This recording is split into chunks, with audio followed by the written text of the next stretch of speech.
Dans un monde où chaque interaction compte, maîtriser l'art de l'influence émotionnelle peut ouvrir des portes que vous n'auriez jamais cru possibles. Pensez à la dernière fois où vous vous êtes senti inexplicablement attiré par quelqu'un, comme si une force invisible vous attirait vers lui.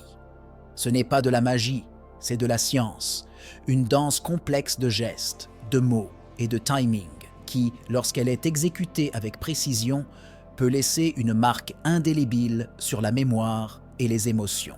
Et s'il y avait des moyens de canaliser ce pouvoir subtil pour créer des liens plus profonds et plus durables? L'exploration des profondeurs de la psychologie humaine révèle des outils qui, utilisés avec soin et de manière responsable, transforment des interactions simples en liens émotionnels puissants. Mais comment cela se fait-il? Et quels sont les risques de s'aventurer si profondément dans les émotions des autres? Le voyage pour comprendre ces techniques est intriguant et est rempli de découvertes surprenantes à chaque tournant. La psychologie de la première impression. La première impression est souvent considérée comme la plus durable et la plus percutante. En une fraction de seconde, un jugement est formé, qui peut donner le ton à toute la relation ultérieure. Ce phénomène est amplifié par nos capacités cognitives, qui sont programmées pour faire des évaluations rapides basées sur des informations limitées. Savoir cela et comprendre les éléments qui contribuent le plus à une première impression positive, tels que l'apparence, le ton de la voix et le langage corporel, peut être manipulé d'une manière qui pose une base solide et influente dès le départ. La pertinence de se présenter de manière authentique mais stratégiquement pensée ne peut être sous-estimée. La congruence entre ce que vous dites et la façon dont vous le dealez, par exemple, peut renforcer la confiance et le lien émotionnel dès le départ. Ajuster le comportement en fonction du contexte et de la personnalité de l'autre personne peut non seulement augmenter l'affinité, mais aussi la perception de l'empathie et de la compréhension mutuelle.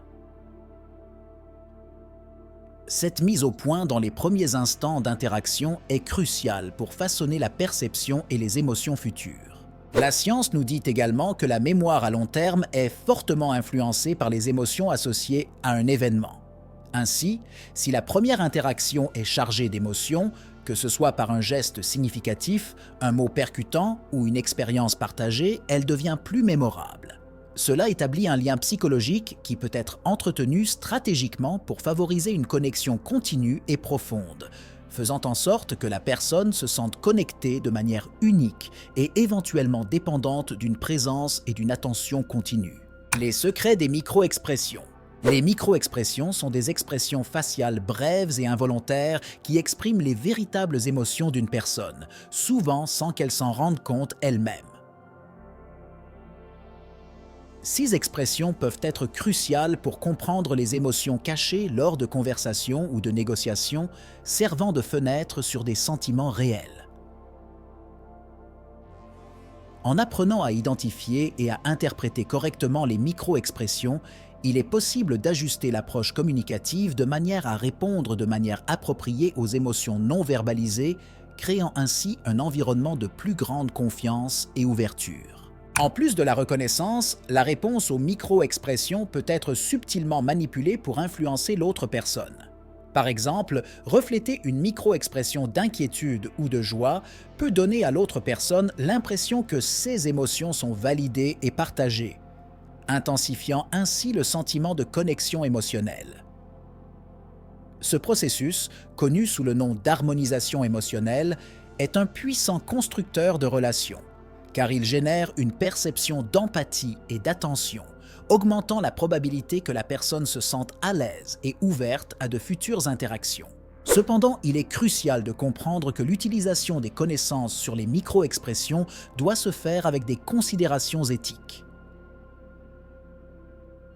La manipulation de ces informations peut avoir une influence importante et leur utilisation responsable est essentielle pour s'assurer que les lignes éthiques ne sont pas franchies. Aborder cette connaissance comme un outil pour améliorer les relations plutôt que pour contrôler ses émotions définit la ligne entre influencer positivement et manipuler de manière nuisible.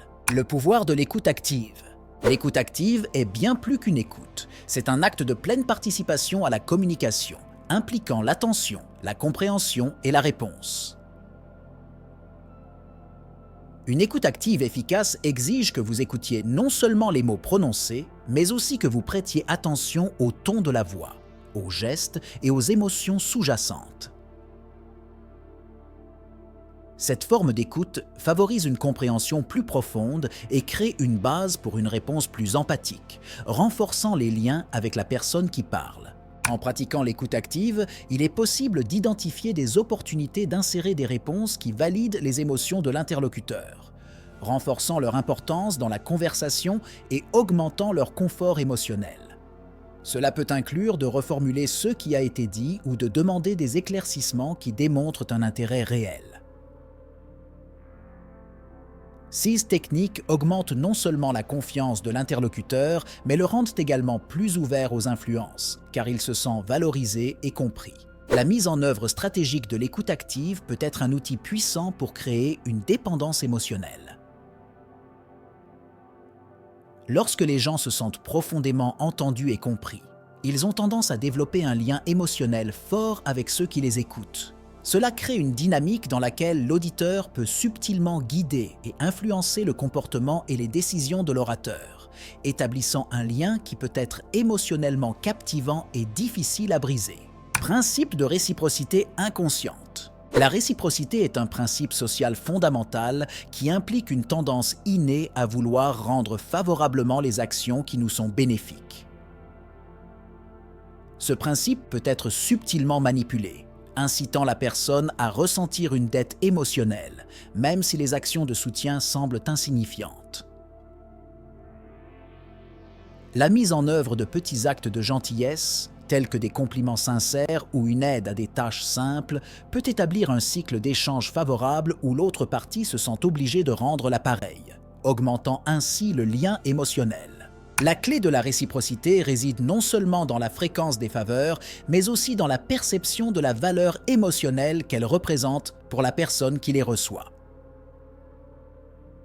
Lorsque ces actes sont personnalisés et considérés comme d'une grande signification personnelle, l'impact est amplifié et la personne peut ressentir une connexion plus profonde, motivée non seulement par le désir de rendre l'appareil, mais aussi par la création d'une dette émotionnelle. Cela crée un lien puissant, garantissant que la personne ressent un fort besoin de maintenir et de valoriser la relation. Cependant, il est essentiel que la pratique de la réciprocité soit équilibrée et subtile pour éviter d'être perçue comme manipulatrice. L'utilisation consciente de ce principe doit viser un bénéfice mutuel, en favorisant une relation saine nourrie par des gestes authentiques de part et d'autre.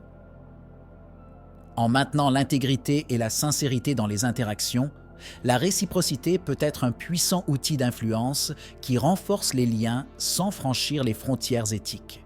L'analyse transactionnelle dans la vie quotidienne. L'analyse transactionnelle est une théorie psychologique qui explore la dynamique de la communication entre les individus en catégorisant les échanges en états de soi tels que parents, adultes et enfants. L'utilisation de ces connaissances peut nous permettre de manipuler consciemment la façon dont nous réagissons dans différentes situations pour influencer la perception et le comportement des autres. Par exemple, supposer l'état adulte pendant une dispute peut aider à garder la conversation rationnelle et ciblée, tandis que l'adoption de l'état enfant dans les moments de joie peut augmenter l'intimité émotionnelle. Comprendre et appliquer l'analyse transactionnelle dans les interactions quotidiennes aide non seulement à une communication efficace, mais permet également une compréhension plus profonde des jeux psychologiques qui se produisent souvent inconsciemment dans les relations. En reconnaissant et en manipulant ces jeux, on peut guider les émotions et les réactions de l'autre personne d'une manière qui renforce la dépendance et la loyauté, favorisant un lien durable et profond. De plus, l'analyse transactionnelle offre des outils pour éviter les conflits inutiles et maximiser l'harmonie dans les relations en ajustant les états de soi selon les besoins. Cette flexibilité dans le comportement et la réponse émotionnelle est une forme sophistiquée de manipulation qui, lorsqu'elle est utilisée de manière éthique, peut enrichir et approfondir les relations interpersonnelles, cultivant un environnement de compréhension et de respect mutuel. Les secrets des déclencheurs émotionnels. Identifier et utiliser efficacement les déclencheurs émotionnels est une technique puissante pour influencer le comportement d'une personne sans qu'elle s'en rende compte. Les déclencheurs émotionnels sont certains mots, images, sons ou situations qui évoquent une réponse émotionnelle intense. Comprendre quels déclencheurs sont les plus efficaces pour des individus spécifiques vous permet de manipuler subtilement vos émotions, en dirigeant vos actions et vos décisions en fonction des désirs du manipulateur. La clé de l'utilisation efficace des déclencheurs émotionnels réside dans une observation attentive et continue. En remarquant comment quelqu'un réagit à différents stimuli, on peut créer une carte émotionnelle qui guide la façon d'interagir d'une manière qui évoque les émotions souhaitées. Par exemple, si quelqu'un a tendance à réagir positivement aux démonstrations de confiance, ce déclencheur peut être utilisé pour renforcer la confiance et la dépendance émotionnelle. Cependant, il est essentiel de reconnaître que, bien que puissants, les déclencheurs émotionnels doivent être utilisés de manière responsable. Manipuler quelqu'un par ces déclencheurs émotionnels peut avoir de graves implications éthiques et, s'il est mal géré, peut causer des dommages psychologiques durables. Par conséquent, il faut toujours peser les conséquences à long terme et le bien-être de la personne, en veillant à ce que ces techniques soient utilisées de manière respectueuse et éthique. Des récits captivants. La narration est l'une des formes de communication les plus anciennes et les plus puissantes, capable d'engager profondément l'auditeur et de générer des liens émotionnels. La capacité de tisser des récits personnels qui résonnent émotionnellement avec le public peut manipuler efficacement ses émotions tout en gardant son attention fixe. En structurant une histoire qui aligne les événements sur les attentes et les désirs de l'auditeur, un lien puissant est créé, augmentant l'influence sur la personne. Pour que les récits soient vraiment captivants, il est essentiel d'incorporer des éléments de suspense et d'émotion en alternant l'intensité émotionnelle pour maintenir l'intérêt de l'auditeur. Le récit doit avoir des points clairs de croissance et de résolution, reflétant le voyage émotionnel que le narrateur veut que l'auditeur suive. Non seulement ce voyage capte l'attention, mais il dirige également les émotions du public, le rendant plus réceptif aux messages et aux idées sous-jacentes promues. De plus, l'authenticité et la vulnérabilité peuvent amplifier l'efficacité d'une histoire. En partageant des expériences personnelles avec honnêteté et émotion brute, le narrateur crée un sentiment d'intimité et de confiance. Non seulement cela renforce la relation entre le narrateur et l'auditeur, mais cela renforce également l'impact émotionnel de l'histoire, ce qui en fait un outil puissant de manipulation émotionnelle et de création de liens profonds. Intermittence affective et anticipation. La technique de l'intermittence affective consiste à alterner entre des moments d'attention et de détachement, créant un schéma d'imprévisibilité qui peut intensifier l'attraction et la dépendance émotionnelle d'une personne. Cette stratégie est efficace car elle exploite la tendance humaine à accorder plus de valeur à ce qui est incohérent ou incertain. En gardant la personne dans un état d'anticipation, elle devient plus attentive et émotionnellement investie dans la relation. La clé d'une application réussie de l'intermittence affective réside dans l'équilibre entre les moments de proximité et les moments de retrait, en évitant les schémas prévisibles qui peuvent être facilement identifiés. Cela maintient la personne dans un état constant d'espoir et de désir, l'obligeant à se concentrer davantage sur la possibilité d'une récompense émotionnelle que sur l'absence temporaire. Ce cycle de renforcement et de retrait peut générer un lien émotionnel intense et durable, augmentant la dépendance de la personne à la présence et à l'attention du manipulateur. Cependant, il est essentiel que cette technique soit utilisée de manière éthique. Manipuler les sentiments de quelqu'un par l'intermittence émotionnelle peut entraîner des impacts psychologiques importants, notamment de l'anxiété et de l'instabilité émotionnelle. Il faut examiner attentivement les répercussions et s'assurer que ces stratégies ne nuisent pas à la santé émotionnelle ou à la dignité de la personne. Le phénomène du miroir. Le phénomène du miroir, ou la tendance à refléter inconsciemment le comportement d'une autre personne, est une technique naturelle d'établissement de relations qui peut être intensifiée pour manipuler les émotions. En imitant subtilement le langage corporel, le ton de la voix ou les expressions faciales d'une personne, cela crée un sentiment d'affinité et de compréhension, ce qui peut augmenter considérablement la confiance et la connexion émotionnelle. L'utilisation intentionnelle de ce phénomène peut être extrêmement efficace dans des situations de négociation ou dans des conversations personnelles où la formation rapide d'un lien est bénéfique. L'imitation doit être subtile et naturelle pour éviter d'être perçue comme fausse ou manipulatrice.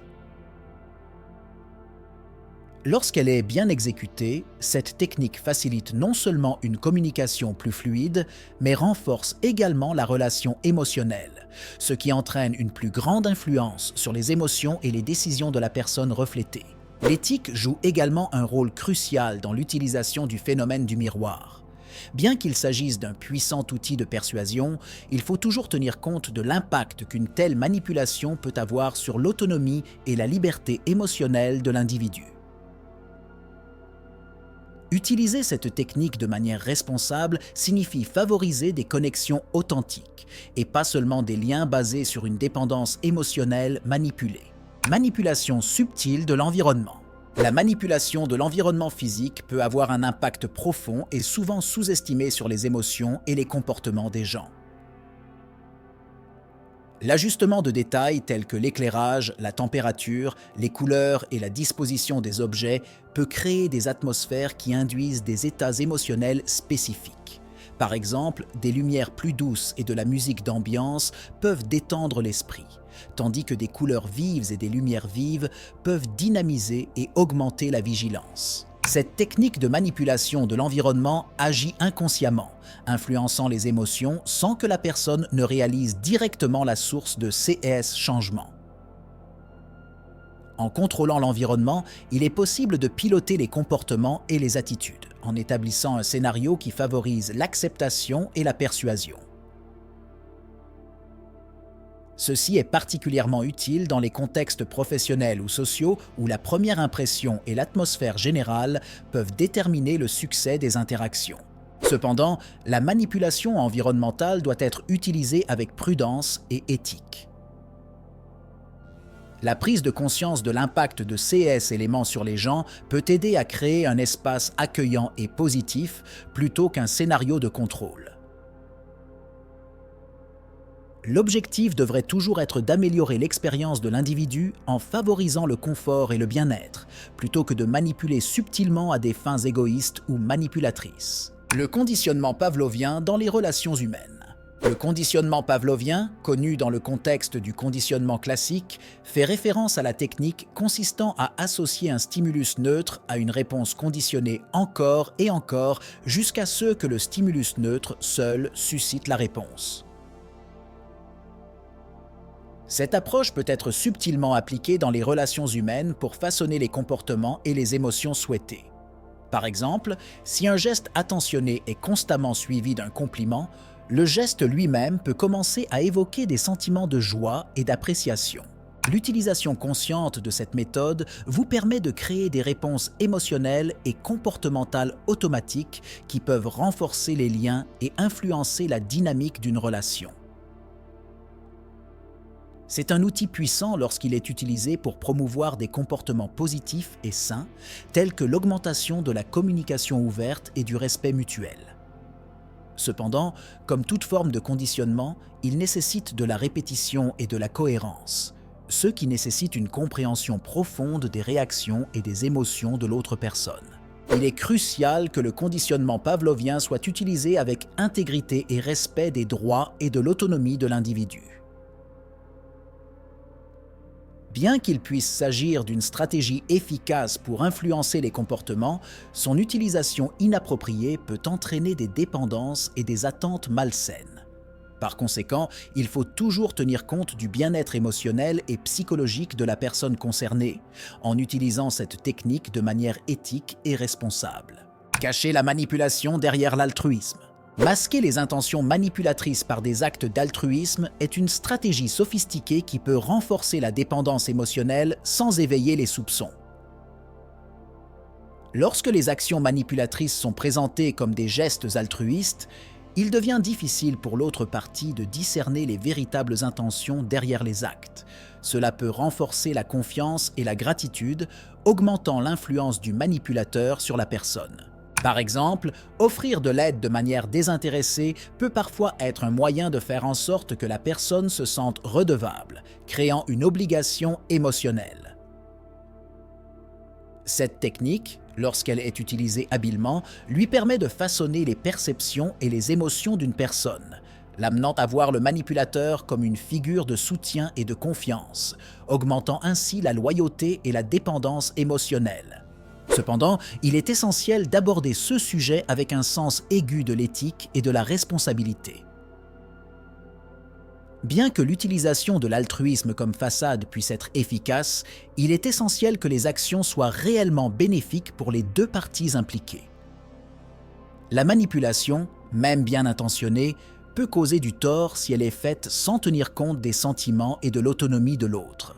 Par conséquent, il est impératif que toute stratégie utilisée favorise réellement le bien-être et le respect mutuel. En démêlant les secrets de la manipulation émotionnelle, il devient clair que le pouvoir d'influencer quelqu'un va au-delà du superficiel. Chaque technique, chaque regard et chaque mot porte le poids de façonner non seulement la perception que quelqu'un a de vous, mais aussi le cours de ses interactions futures. Cela révèle une énorme responsabilité. Un grand pouvoir implique de grandes responsabilités. Demandez-vous, comment ai-je l'intention d'utiliser ces connaissances? Ce n'est que le début d'un voyage fascinant à travers l'esprit humain. Quel chemin choisirez-vous d'explorer ensuite? Quels obstacles éthiques êtes-vous prêt à affronter ou à respecter? Manipuler les émotions des autres est un champ de mines éthiques, plein d'embûches et de triomphes potentiels. Le choix de la manière et du moment d'utiliser ces techniques définira le type d'influenceur que vous deviendrez. Après tout, qu'est-ce qui pourrait se cacher dans l'ombre de nos propres émotions, attendant d'être découvert?